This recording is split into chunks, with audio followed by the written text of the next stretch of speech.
This is 1.21 X bringing you another episode of More Than Meets the Name. The first trophy I'll be discussing is 1.21 Gigawatts for acquiring Poseidon's Rage from God of War. During the first level in the Aegean Sea, you'll have to slide down a rope from one ship to another. This brings you to a room with a glowing blue flame. Entering it will trigger a cutscene and Kratos will have Poseidon's Rage. In case you're wondering, Poseidon's Rage is a magical attack that allows Kratos to surround himself with a circle of electricity and summon lightning bolts from the sky to strike his enemies. Calling this trophy 1.21 Gigawatts is quite appropriate, as the name implies this magical attack uses a lot of power in the form of electricity, and it would need to, considering Poseidon's Rage decimates Kratos' enemies into nothingness. Now it's time for a quick physics lesson. Don't worry, you won't be tested, and you'll probably appreciate what this leads to. So, a watt is a unit of power, and a gigawatt is 1 billion watts. That means it's perfectly acceptable for me and my fellow Dragon Ball Z fans to say that this attack's power level is over 9,000.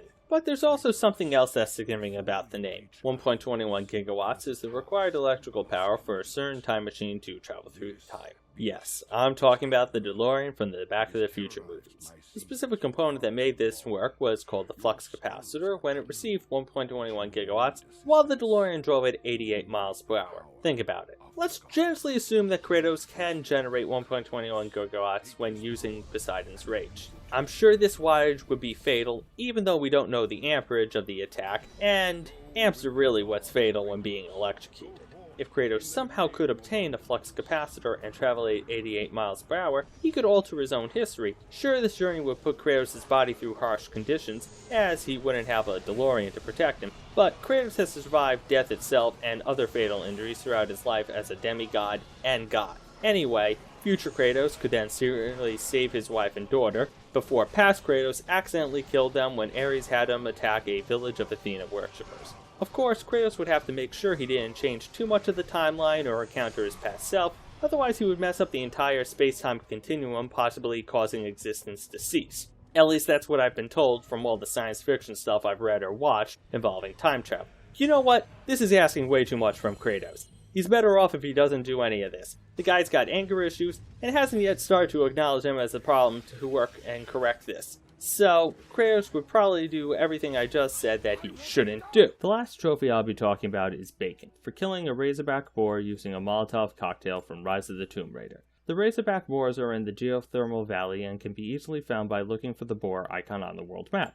For this trophy, you'll need a bottle, which can be found in a crate at the Ruins Encampment base camp, to craft a Molotov cocktail, and then throw it at a boar. The boars might not always be there, so you'll need to come back later after fast traveling back and forth between other regions to make the boars appear. So, if anyone could improvise a method for getting bacon in the Siberian wilderness, it would be Lara Croft. Sure, the meat from the razorback boar cooked by a Molotov cocktail isn't technically bacon, as this method skips the normally used curing process. Sometimes you gotta do what you gotta do to make the food that you're craving.